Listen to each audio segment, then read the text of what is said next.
NOx sensor on this thing, so we can pass the missions.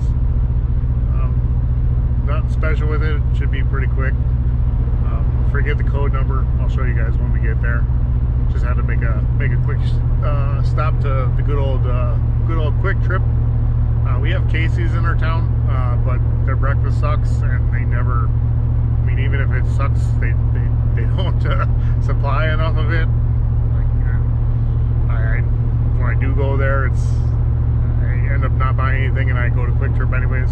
Quick Trip's kind of out of my way, so but I go there anyways. So little Quick Trip breakfast. So we'll get that going, swing up to the barn, get these changed out, and then we'll probably wrap this one up pretty quick. Should be all right. So see you guys in a minute at the barn.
All right, so now that we got this thing up on the lift, this big old girl up on the lift, we'll not the lift.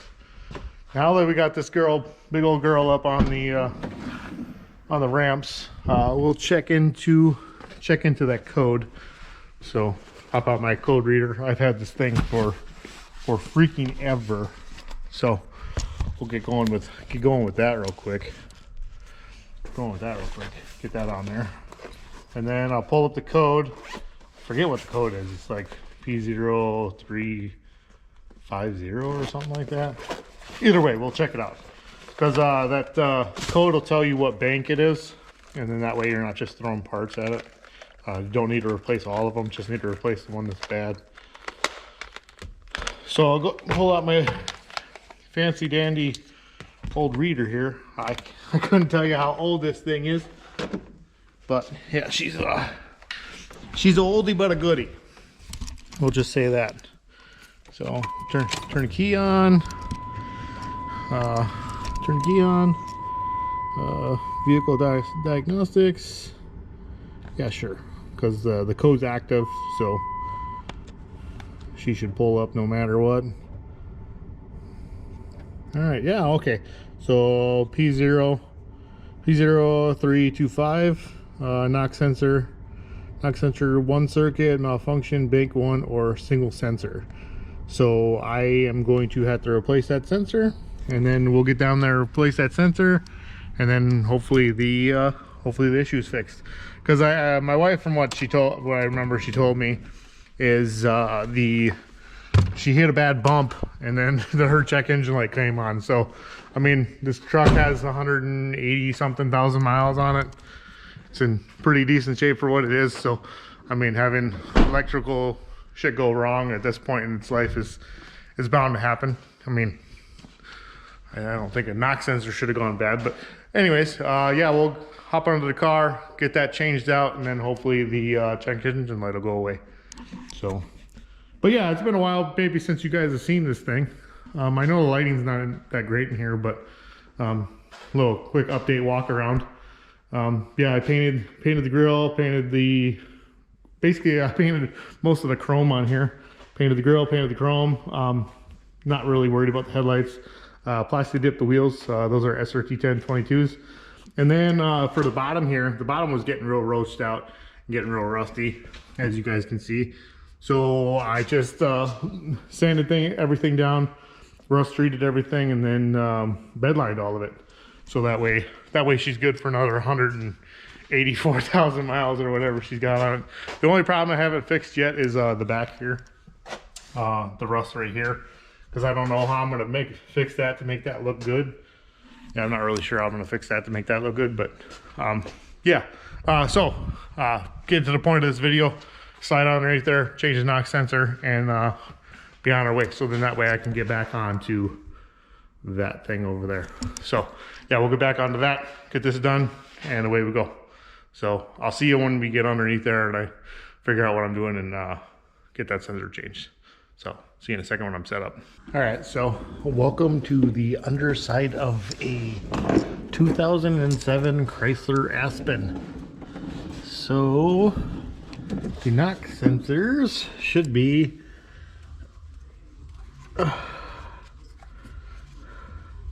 somewhere on the side of the block, I would think, unless they changed them. Oh, this might be fun to get to. Oh, geez Louise. Oh, there it is. So that's where your knock sensor is. So that looks like a 13, 14 maybe? I don't know. We'll get in there, but yeah, that's where your knock sensor is. It's on your bank one O2 sensor, or not O2 sensor, but knock sensor one is on this left side underneath the exhaust manifold. So we'll get in there and get that thing off and get it changed out, because this is what it looks like. So that's that sensor that's up there. So we'll get that changed out, and then hopefully this emissions shit will go away, and then we can get this thing sent through. So I'm actually going to let this thing cool down for a bit, because I live about 10-15 minutes away from here. Well, it's actually pretty much 10 minutes, but I'd run a quick trip, blah blah whatever. But yeah, we'll get this let this cool down. I'll go putz around on the Dakota a little bit, and then we'll come back and change this thing out, get her started up, and then see if she gets rid of the check engine light. But yeah, I mean, for being a Wisconsin vehicle, I mean, in all reality, I mean, she's pretty clean underneath. I mean, you got your typical spots, but I mean, if I ever wanted to, like, you know, take care of it, before it became a real problem and this be like a forever vehicle, you know, I could fix all that rust, but I'm not going to. So I'll see you guys back in a few minutes and get that thing off and changed, and go from there after she cools off. So see you in a few minutes again. So welcome back. I don't think I'm going to be changing the knock sensor today, but again, it's right there. Oh, lighting. Okay, it's right there. Oh, still no lighting. There it is. So it's right there. Oh, let me see if I can get my hand in there. I don't know if I'm gonna be able to do this hand and freaking, well, whatever. It's right there. It's disconnected. You can see that. All right, where's the light? There you go. You can see that. That's the knock sensor. That's where it's disconnected. It is a 13 millimeter. So why I say I'm not going to, here, let's get out underneath here for right now. I can show you. So why I can tell you that I'm not going to be changing it, at least right now, because I don't think there's an issue with it. I think this is the issue. It's not connected. And you might be, hey Bill, why is that not connected? No, that's why it's not connected. No, I don't park this thing long enough for rats and shit to chew on it. A little while back, I had to replace typical Dodge 5.7 Hemi things. Thing had a tick, you know, typical Hemi tick, you know, insert meme here. Why can't you be normal? Tick, tick, tick. Anyways, I had to do the back studs on on the sides because they snapped, and I took them out. So while I was in there, I did valve covers, gaskets, because they were leaking. I did both sides. I did both sides because you gotta remember this thing has 280 something thousand miles on it. No, 100. I wish I had 200. Anyways, 184,000 miles on it, whatever. So the gaskets were super hard and they were leaking, blah, blah, whatever. So I changed the gaskets. You can see where I'm going with this. And I pinched the gasket. Okay, there's no light. Give me a second. Okay, so I seen this actually from the bottom of the truck where I was getting ready to change the sensor. And I looked over there and I was like, hey, there's a thing underneath the valve cover. There's a little 2-wire thing that's underneath the valve cover. I was like, huh, I bet you that's my knock sensor. Sure as shit. I come up here and I'm like, hey, you know, the knock sensor is this orange and green and then blue and red. I was like, huh, that looks like orange and green and blue and red. Sure as shit, right underneath this freaking corner of the valve cover, where this little fancy thing is for it to keep it out of the freaking valve cover. Anyways, yeah, I pinched it and it broke. So I will be fixing that and plugging her back in, and then it should be good to go. But either way, this should still help out whoever needs to be helped out with changing the knock sensor, because you know it'll be the same location. Bank 1, sensor 1. Passenger side of the block will be bank 2, sensor 2, and then so on and so forth. So depending on what code you guys get. I'll fix these wires, see if the code goes away, and that should be it. And I'll let you guys know how this goes. I'll fix these wires real quick and then have at her. So see you in a bit. So I'm not gonna be sure how much you're gonna be able to see, but sure, I'm gonna get going on it. I got these fancy little things. I haven't used them much, but they work pretty darn good. So I'll just take a little bit off of each one, the sheathing. So I'll get both of those off. Make sure they're all nice and neat. So that one's all good to go. That one's all good to go. Lighting's probably a little difficult, but it is what it is. Just have to use your imagination on what it looks like, I guess. I'll probably try to get some lighting because both you guys need to see and I need to see. So I mean, I would like to get one of those under the hood lights, and see how she goes, because you know those would help me as well. So then I don't have to use this weird little setup thingy that I got here.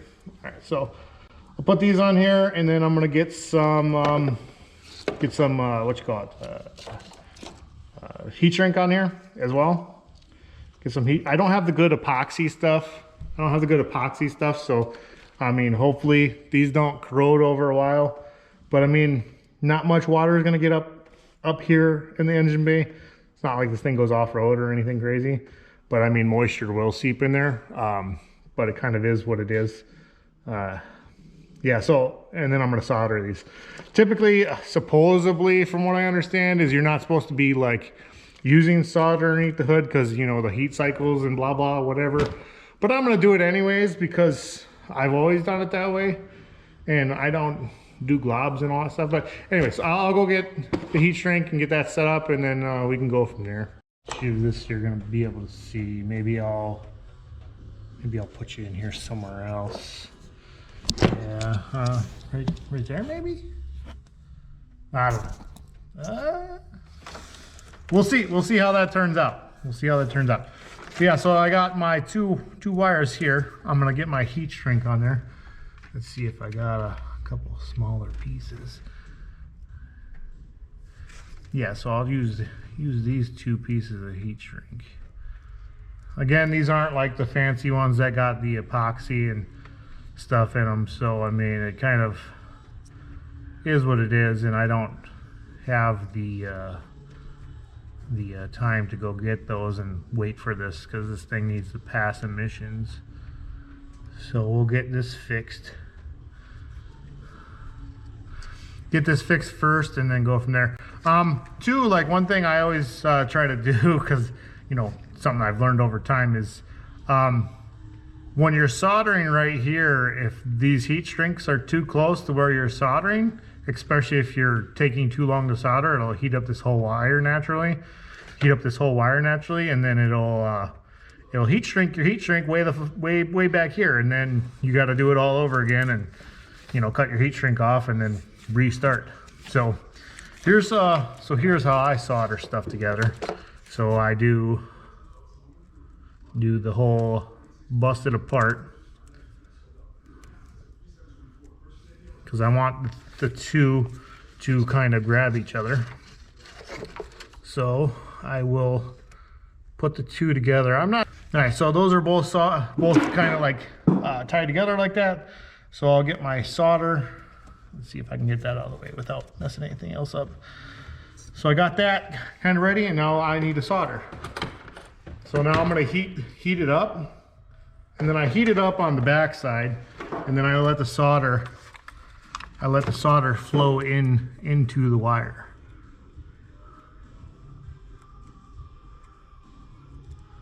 No, that's not good. That's not good enough. It's a little busted apart still. I would really like to get those wire holder thingies, because I've tried like the paint can, like cutting the top of a paint can and doing it that way, and that kind of sort of works. But yeah, this is, so I try to heat up the wire. Okay, so that one's good to go. So now we'll do this one. Again, I'm just not trying to go like crazy with it. I just need a little bit of solder on it to hold it together and get its connection back. So there we go. Yeah, those are decent. Those are good enough for me. It's not gonna come apart. It's not gonna do weird things. So, and then the electrical connection will be back. I'll let these cool off for a second, because again, I don't want to push my heat shrink over it while they're still warm or still hot. And then I'll put my heat shrink on, and away I go. Okay, they're good to go. So now I'll slide these over. Hopefully I didn't pick the wrong ones. Might have needed ones a little bit bigger than this, but we'll see. So that one's good. All right, so we have both heat shrinks on there. Both heat shrinks are on there, good to go. So I'm going to take my little propane torch here, or butane, sorry, not propane, butane. All right, so now we got her nice and warm, and she only needs like a lick of heat.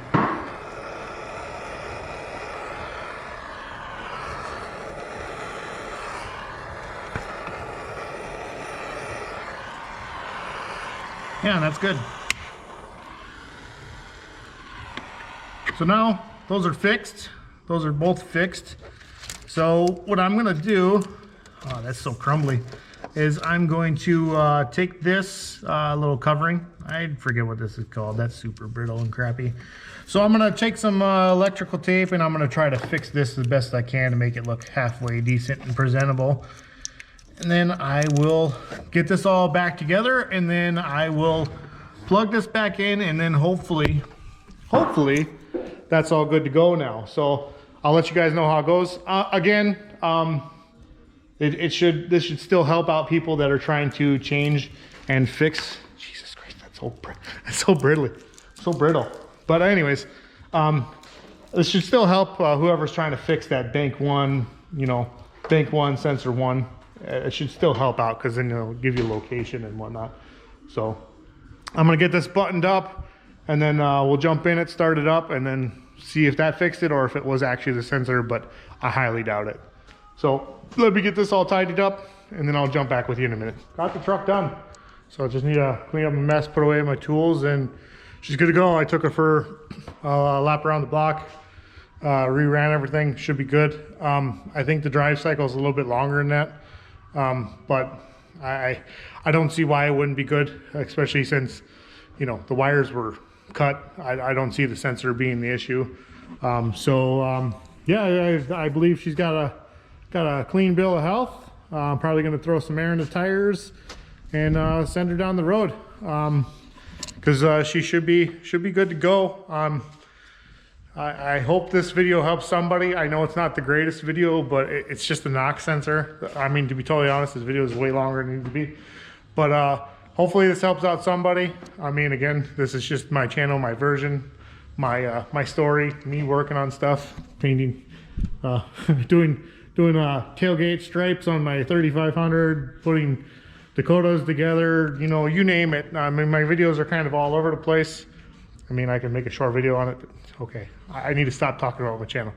So hey, so that like I said, that should be it with the Aspen. That'll clear out the code. Don't have to worry about that code no more.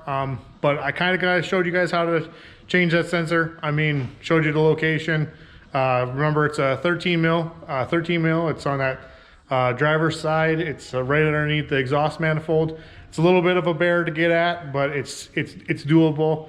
I mean, even if you had just a spanner on it, or a wrench, I should say. Watching too much British stuff. But put a wrench on it, or a gear wrench on it, you should be able to get in there pretty easy. You can't get anything electric or a big ratchet in there or anything like that. But yeah, it's just 13 mil. Take that sensor off, put the new sensor on, and then away you go.